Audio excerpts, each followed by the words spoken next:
السلام عليكم، كي راكم؟ ان شاء الله تكونوا غاية وتكونوا بخير.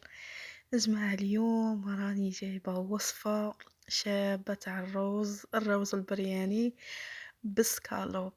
جماعة قبل ما غادي تكملوا الفيديو غادي نحط لكم اللين تاعي في الانستا والفيس والتيك توك، غادي تدخلوا وتابونوا في القناة تاعي تاع اليوتيوب مطبخ شيماء، وفعلوا الجرس وديروا كاع الصوالح اللي نورمالمون ينداروا. المهم جماعة، نبدو بسم الله على بركة الله. جبت الروز تاعي تاع بسمتي، راه عنده اسم البرياني، ذات جودة عالية هذا الروز.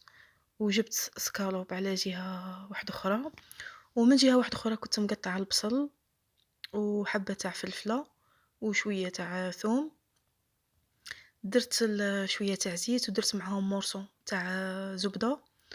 قليت البصل والفلفلة والثوم، ودرت معاهم شوية تاع، هي السوريين يقولها الشعرية والأردنيين وكاع، باسكو هاد الوصفة راهي وصفة يعني تاع الشرق الأوسط. وصفة شابة بزاف اللهم بارك.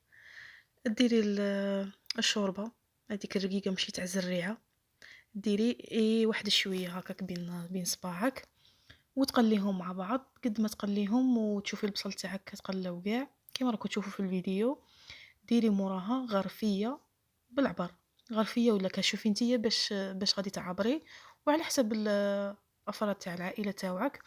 انا درت غرفيه تاع حريره، درتها تاع روز ودرت معها 3 غرفيه تاع ما، ودرتهم غير في السبيره. شوفوا كيفاش طابلي، جاني مفرز ما شاء الله. حابه تقول لاختها قحزي قحزي غادي.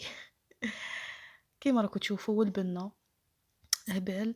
كيما التوابل درت زنجبيل، فلفل اسود، شويه تاع نص حبه تاع جامبو، ودرت توابل تاع الدجاج الكيري، وعود تاع قرفه. واللي عندها الرند دير الرند. من جهه واحده اخرى رحت حميت سخنت الزيت تاعي في المقله، والسكالوب راني نقيس فيه من جهه مع عيني نصور مع عيني.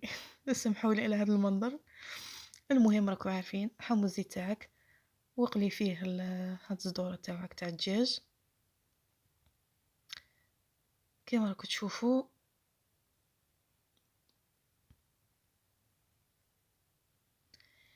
ومن بعديها كي تقليهم غادي في التالي هذاك الزيت اللي يبقى ويقعد معاه الجي تاع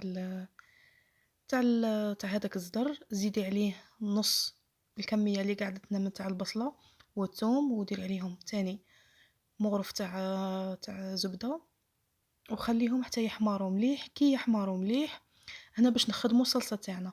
كي يحمروا مليح زيدي عليهم مغرف تاع فرينه وشويه تاع كمون وشويه تاع فلفل اسود وشويه تاع توابل تاع الدجاج الكيري، وخلطيهم. وزيدي عليهم كميه قليله تاع ماء دافي باش تتكون لك صوص.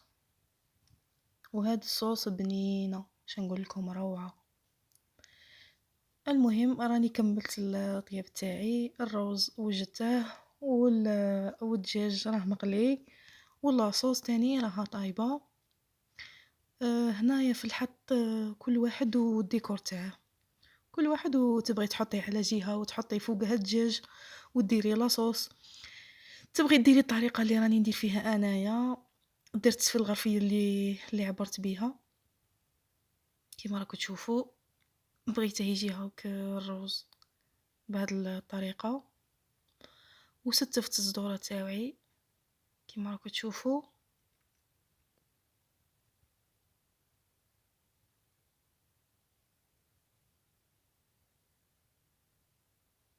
ستفتهم هكاك طروفه وزدت فوقهم لاصوص يعني. يعني هنا في التزيين كل واحد على حسب تبغي قاع تخلطيهم مع بعض وتاكليهم. المهم في البنة والله لا يشهوا انا نطيب فيهم، والريحة وين تمد الريحة.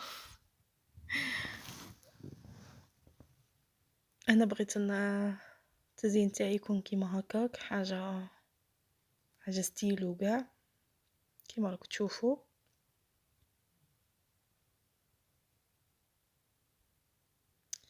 كان عندي كان عندي قزبر وزيتون تاع سلاطة، زينت بيهم، درت الحبة تاع الزيتون فوق هذاك الروز، والقزبر حطيته هاك فوق الصدورة تاع الدجاج، يعني حاجة خفيفة. والبنة بلا ما نحكي شيرات وشاشرة قال لهم يتبعوني، البنة بلا ما نحكي، الفيديو هو اللي يهدر. وغادي كي تجربوها ان شاء الله، نتمنى قاع تجربوها، غادي كي تجربوها نتوما غادي تعرفوا بلا ما نقولكم. المهم شيرات شهيتكم في الجنة ان شاء الله يا ربي، ان شاء الله تعجبكم هذه الوصفة، وماذا بكم جماعة تدعمونا، وشكرا، ربي يوفقكم.